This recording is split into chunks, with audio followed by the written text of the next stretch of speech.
we're approaching the end of 2023, which means it's time for me to give you my top 10 for this year. Now, as always, with that top 10, there'll also be an honorable mention, plus the 5 games I didn't get to play that I really wish I carved out some time for.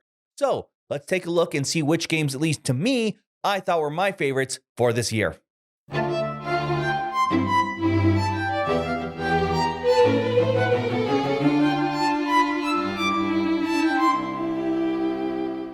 We're going to start off with an honorable mention, and that is going to Disney's Lorcana. This is a trading card game based on, well, Disney, but you probably already knew that because this game has been extremely popular. It, as far as I can tell, has been sweeping off of shelves unbelievably fast. I have yet to see it in store in person myself. Gen Con itself, when it first was being sold, had to change some of their rules in order to keep a smooth process and making sure people had, a reasonable experience of getting in line and getting the product. So the reason it's an honorable mention is, first, positive speaking, on a mechanics side, it just does everything really well. I think that for a game that honestly expects its audience to be probably more newer to trading card games. But then looking at thematically, I think it actually avoids some of the big pitfalls I've noticed in a lot of other TCGs based on a property. The problem, though, is I haven't had too much experience playing it since my review because it's been so hard to get your hands on. I think eventually this will be the card game that always, one would hope, the card game that you always see stocked at your big box stores. But at least for my experience right now, I have yet to see it available where I can just grab a pack to open up and just see what I get. So that is why it's honorable. I think mechanically speaking, it's very friendly to new TCG players. I think they made it a way to make the theme not get too boring or stagnant on the same characters. But it is also a TCG that is unbelievably hard to get right now. So it has its bits of ups and downs there. If you want to know more, you can watch my review. But for now, let's actually get into my top 10 games of the year. Number 10. Coming in at number 10 is Fit to Print from AEG. This game is all about trying to find the right articles, pictures, and ads for your newspaper before you frantically have to ship it out to the public. Now, you play over an entire weekend with each day the newspaper getting a little bit bigger. And outside of that, it really depends on how you're playing it. And that's one of the reasons I put it on my list. There are just so many ways for you to customize this game to fit the kind of people who want to play this. There is the more hectic mode where you're all trying to grab tiles, see which ones fit within a short time period. You can play a much more turn-based version or a single-player puzzle version to basically fit whatever your game group or playing by yourself you need. It can be a little bit worrisome and hectic when you're trying to fit all those pieces onto your newspaper, but because everyone is in the same boat, it's still a lot of fun to have. Admittedly, I haven't tried the team-based mode, which I imagine is going to be even more chaotic, but in the end, I still enjoy this Tetris-style piece, puzzle solving, and being able to either bring it out when I want a bit more of a chaotic moment, or it's a lazy Sunday and I just want to try and solve some of these solo puzzles. Number 9. Coming in at number 9 is Distilled. This game is all about running your own distillery, making the perfect drinks in order to sell to the marketplace, as well as prove your own pedigree in making these beautiful alcoholic beverages. Now, this is one of those games that reminds me a lot of actually when we usually see a lot of the nature-themed games where you can tell it tried to pull a lot from what's actually going on in the process or the world and make them into game mechanics. The big obvious one is the way you make a drink is you put all your ingredients into the concoction together. And when you actually make alcoholic beverages, you remove the beginning and end, as they can be, I can't remember which, but one just tastes terrible. The other one is actually poisonous, the head and tail. So here you're going to shuffle up all your ingredients or remove the top and bottom card. So one, it actually mimics what is really going on. And two, it adds a fun gameplay mechanic where you have to think, how do I stack this? If I really want to make this specific drink, I got to put more in there. Or do I gamble and hope that the right ingredients are removed so I don't make the cheaper alcoholic drink so I can make the one I really need for whatever I'm trying to complete? It's one of those games when you want to do a lot of different things and you might not always have the time to do it, but it does it in a really fun, clever way. There's also plenty of fun tools, employees and equipment you can use to boost up your own distillery. So it's just one of those games I think does a great job in pulling from the theme it's working with in a way that the mechanics mimic the gameplay and actually make you happy that you're almost learning a little bit on the way to actually playing the game. Number 8. Coming in at number 8 is Sagrada Artisans. This is the legacy version of Sagrada, where usually you'd place dice in order to make these colored stained glass windows. Here, you're literally going to be coloring those windows instead with colored pencils. You'll still be drafting dice, but instead of placing the dice on the spot, you'll color as well as write the number in to that specific window pane. Now, what this allows is not every pane needs to be square. You're going to have some very weird shaped looking windows. And it allows for some really weird, interesting end results based on how you colored your window. That, of course, just makes things more fun as you unlock more weird tools and powers. Don't want to say too much because it's legacy, but I will say one of my favorite things, it's going to give something that will be absolutely your own thing. So if you play through that, look forward for that part. Overall, I just think it's one of those legacy games that does a good job because it's based on an already very well received game and does it in a way that I think is really fun. Everyone at the table is very happy to play this one. It has replayability at the end and is going to be different from regular Sagrada. You got colored pencils this time, not dice. So overall, a great fun legacy experience and one that I think is a bit more accessible to a larger audience. Number 7. Coming in at number 7 is Earthborn Rangers. This is an ECG, LCG for those familiar with the Fantasy Flight versions of a game in which you will play as a ranger exploring a post-apocalyptic Earth, seeing nature already restoring the world and just discovering what's going on. Now, many other LCGs, usually when, like my favorite Arkham Horror, you're dropped into whatever chapter you're playing and basically says, look, something really big is happening or this big bad is about to go down. And you often follow a somewhat linear path. Sometimes there could be some branches depending on if you save certain people, if you choose to read an artifact or not and curse your mind for all eternity, usually following a linear path. Here, on the other hand, this plays much more like an open world game and not one of the bad video games where they just put 100 feathers for you to collect. It really wants you to just see what's going on. There is something happening, but it doesn't drop you into the first mission telling you an elder god is waking up. It wants you to just explore the different maps, see the different terrains, and it doesn't do it in a way that I feel is like a survival game, so to speak. Like you have 3 days, and if you don't collect food, you're going to die right away. It feels much more just happy to have you just see what the world has to offer. Combine that with the fun variety of cards. This is a game that has a lot of things that I already enjoy. I like LCECGs, I like theory crafting decks, and I don't feel nearly as pressured to do the most optimal build here as the game wants me to explore, not survive a hardcore horror or deal with just a really unlucky pull from a bag or roll of a die. So if you're looking for a cooperative game and maybe you heard about the other LCGs, but those themes didn't really work with you, or you want something where you're working together but doesn't feel as cutthroat or competitive in terms of the world and mechanics, then Earthborn Rangers might be one that is waiting for you to discover. Number 6. Our number 6 game is going to be Hollywood 1947. This is part of the Dark City line games where all the games fit in these beautiful book-like boxes that will look beautiful on your shelf, but luckily they also include some great games inside as well. This one takes place during, Hollywood 1947, during the Big Red Scare. This is a social deduction game where you're going to have people playing either as patriots or as communists or possibly as just the star actor who wants to be in as many movies as possible.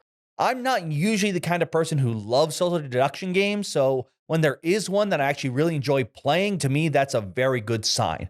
This one, the way it works is that you are trying to get the most movies to be produced with your team's sort of influence the most by, but it's not simply just, I'm going to pick these people to be on the team and hopefully I didn't have the wrong people to vote on this. There are so many different powers that could either make people be able to add more influence or less influence. Sometimes you might not even have the right cards to put in that are for the team you like. And now I think this was a Kickstarter exclusive or deluxe exclusive. There are also costumes that can really just mess around with the game. So it always was really fun and exciting to just see how the game goes. It's the right amount of length that I don't feel it just drags on too long for the people like me, with a lot more interesting complications than maybe some of the more simplistic, shorter social deduction games. So this is definitely one. In fact, the entire series, if you like social deduction games, I think all of them are social deduction now that I think about it. I have to double check on some of the older ones. It's been a while. But overall, the Dark City line has always been one I'm excited to see. They do a great job with components. They do a style of gameplay that usually I'm not as attracted to, but do it in ways that I'm excited to play. And Hollywood 1947 is no exception. Number 5. Coming in at number 5, we have the other big legacy game. That's Ticket to Ride Legends of the West. I did a review on this, and I feel like in the review I was very positive, and that's why it's here. And honestly, part of it is because Ticket to Ride is already such a great game. I had a lot of fun playing through the legacy version. Even though it doesn't do as many big surprises and spoilers, it still just keeps the tight Ticket to Ride gameplay, so you're, at least for me, always excited to play the next game. I found this really fun, and in particular, it's just seeing other people have a lot of fun too at the table. It just is a very obvious game that it is playing it safe, but for good reason. So I had a lot of fun with this one. I liked the end result that we had. I love the big legacy component that, once again, don't want to say, but you get it right off the bat. So you get to have a lot of fun with it. Overall, I think they did a great job here. I would love for them to now make seasons of Ticket to Ride, or maybe other countries, and maybe try some bit more experimental stuff here and there. But overall, a great, enjoyable legacy game. Number 4. Coming in at number 4, we have Nucleum. This game actually is a heavy Euro game that takes place in an alternate history where nuclear energy was discovered a bit earlier. And it's all about rebuilding this area and changing the power source from relying on coal to nuclear energy. And the way that it works is there's a lot at the beginning. It's very heavily loaded at the start, so it's going to take a lot of time for you to learn what is going on and what you can do. But once you do, it still went quickly, even though paradoxically, I felt like I still had a ton of options. More often than not, there's analysis paralysis that can happen in games like these, and this is technically no exception. But I felt like once I got like the game and the rules under my belt and understood it, I was having a lot of fun and really quick, like, okay, I know what I want to do here and here. And surprisingly, I feel like in some of these games, you can feel like you can get closed off or someone ruined you and took away like 50 points from you. That didn't feel like the case. I still felt like I was able to do so many different things with the action tiles that they give so many different variety and options that there was always something of interest to do. So it was a lot of fun. And for a heavy Euro game, even though it had a huge learning curve, it was one that, at least so far, everyone I've had it hit the table with has left it very happy. Number 3. We're now entering the final 3. And for third place, I could not help but resist and choose Illiterati. This is a word game, but unlike at least all the word games I generally know, this one is cooperative, where you're working together to use up all the tiles that are currently on the table without being too destroyed, or at least messed with, by the Illiterati, a group of secret and basically a bunch of jerks who some reason don't like you making words. This is a game that just has a lot of really fun table talk where, because it's cooperative, you're like, oh, I need this word. Does anyone have an E? I want to make this for my special objective. Oh, I need help. Can someone help me make a word? Yes, use this. Well, I have this, but I need a special symbol because of this objective. Yeah, we'll switch letters here. We'll make this word instead. Everyone is always talking at the table, which is always a benefit. It also is very helpful for if you're a person like me who's just not usually the best at spelling, where you don't have to feel guilty because someone else will help you and make sure like, yeah, that works. That's good. So you're always chiming in to help each other. And of course, just seeing the chaos and mischief that the Illiterati bring to the table as well. This basically, to me, feels like a must if you are a word game fan. Because frankly, to me, I cannot think of another word game that is similar to this and has the same sort of cooperative, very energetic nature when it hits the table. Number 2. So coming in at number 2 might be at least more of this should have been on your top 10 list way beforehand because it's part of its series, and this is actually my first entry into the series, but it's Undaunted Battle of Britain. This is all about the battle of planes over the skies of Britain during World War II, and like I said, is part of the Undaunted line. Now, this is my first time playing an Undaunted game, and I absolutely love what they do here with deck building. So maybe for some people, they're already used to this because they played other Undaunted games, but for me, it's a first. The way that the deck building works here is it's not simply just grab most powerful cards and go. You are actually trying to defeat your opponent's pieces.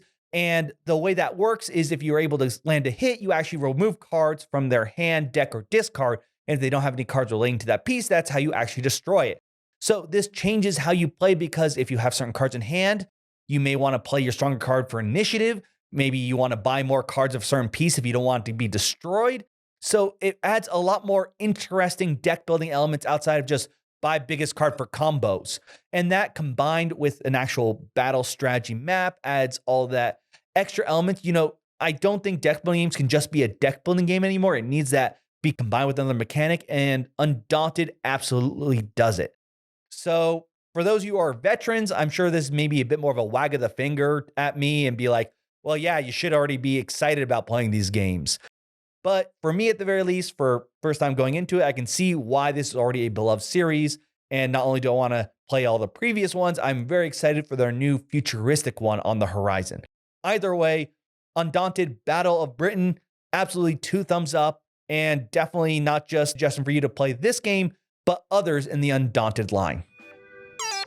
Number 1. We are now at the number 1 slot. And for some people, you might not sure what game it is, but those who've watched previous top 10s might be able to make a good guess based on what's made number 1 in previous years. And that's because number 1 for me this year was Freelancers, the Crossroad game. I absolutely love the new Crossroad game series. The previous entry of Forgotten Waters was number 1 in a previous year, and this one still is able to meet that same bar. It is just written so well. It has great voice acting on I think they call it an app, but it's a web page. And the humor is just on point all the time. Sometimes I'm not expecting it when they insert it in there, and just everyone is just laughing all the time and just is smiling like ear to ear while playing this game.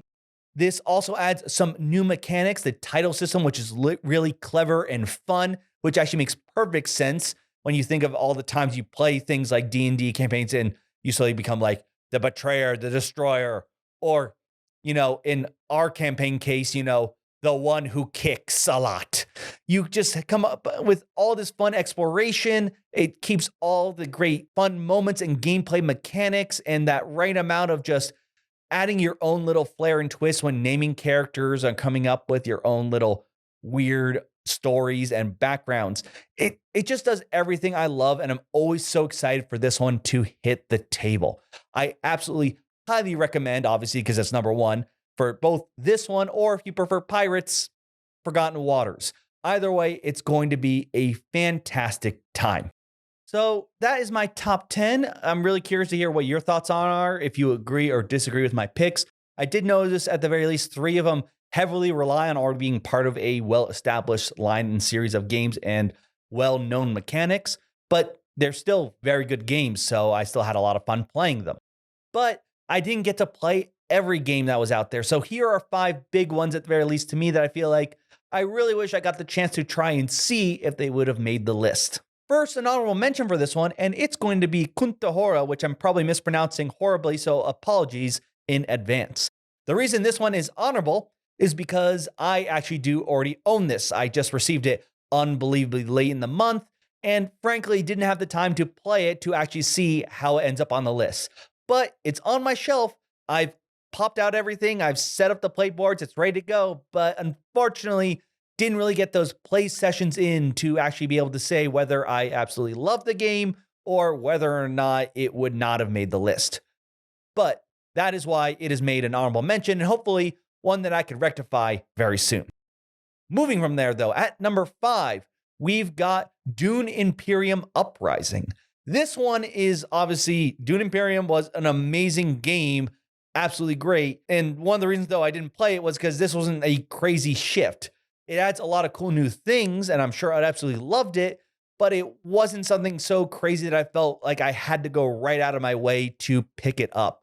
So basically, it was a game that suffered from the I have all this other stuff, I'm going to keep just pushing it behind, even though 9 times out of 10, unless there's something I would be surprised about an interaction, never know. But I probably would have absolutely loved. But coming in at number 4 for games, there's the Fox Experiment. I got to try a little demo of this back at Gen Con in 2022 and absolutely love the idea of crafting all these little critters, naming them, and almost just seeing where things go rather than try all the mechanics of trying to see how you got the most points. I'm very curious how I actually would feel after playing a full game of it and whether it would be something that it still holds that same sort of sparkle and enjoyment I had during the demo or whether that would dull quite quickly. Either way, one that I would really need to have a few playthroughs before I can give a final decision on it. Coming in at number 3 is going to be Mr. President, the American Presidency. This is a solo game where you take on the role as the American president and looks to be very big and complicated, but the solo experience designed only game already has caught my eye. I'm very curious to see how it actually plays. Sometimes these historical games, and I think actually designed with a solo experience in mind, will make it much more interesting and seeing what kind of pseudo-alt history may occur. But at least from the pictures I've seen of it, this looks like the kind of game I'm going to have to set up a weekend to myself to make sure I can get through the entire gameplay experience. Now, at number 2, we have Apiary from Stonemaier Games. This is their new game all about futuristic space bees. I saw a little bit of it at PAX Unplugged with these cool, interesting looking dice for the bee components you have. And of course, it's a Stonemaier game, so it's definitely one that probably is going to be on a lot of people's interested list, if not their top 10 list for this year. So obviously a game that I need to check out and see what all the buzz is about. I am not sorry for that pun. But coming in at number 1, we've got The Witcher: The Old World. I mean, big world based on a very successful property. I mean, if you looked at my top 10 lists, exploring the world, campaign games seem to do very well. So this seems like it would already be a good game for me. So that's obviously, I think it's already got all the sort of look at the top 10 list, look at this game. Yeah, it definitely would have probably competed for a slot. However, I do have a number 0 pick. That's right. I call it 0 because it's not really an honorary mention.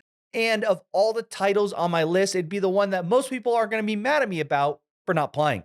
And that is Baldur's Gate 3. Yes, the video game, the one that's won all the awards. It's unfortunately just that game that I'm always like, I'll do it after I finish this thing. I'll do it after I finish this board game. I'll do it after I finish building my Will Commander deck. It's the one that I just kept putting off. So absolutely, I'm sure plenty of people are like, yeah, go play it. And I definitely will, as I'll have a bit more free time in the following weeks. But that is my list of not only my top 10 games for the year, as well as the biggest games I wish I put more time and actually got the chance to play. Let me know your thoughts on my list. If there's a game that should be added to one side or the other, or maybe something that should be strucken from those lists. Maybe a game you don't think is that great, or one that you think would be a better option that I need to put more time towards. I'd love to hear all your thoughts. What were your favorite games of the year? And of course, what are you looking forward next year? I'm really excited for all of your comments. Oh, I probably should mention, by the way, if you do want to see more of me before the next year, I will be participating in a Codenames Live Holiday Fest tournament. We were going to initially be playing on the 28th. I am now going to be starting on the 29th. So I'll be reposting that update, but definitely come and cheer or jeer for me as we play through and see how well we are at Codenames. But without further ado, thank you so much for watching this list. I hope this year you have made it so far, so congratulations for that. And I'm excited to join you as we go and see what board games have to offer in the next coming year.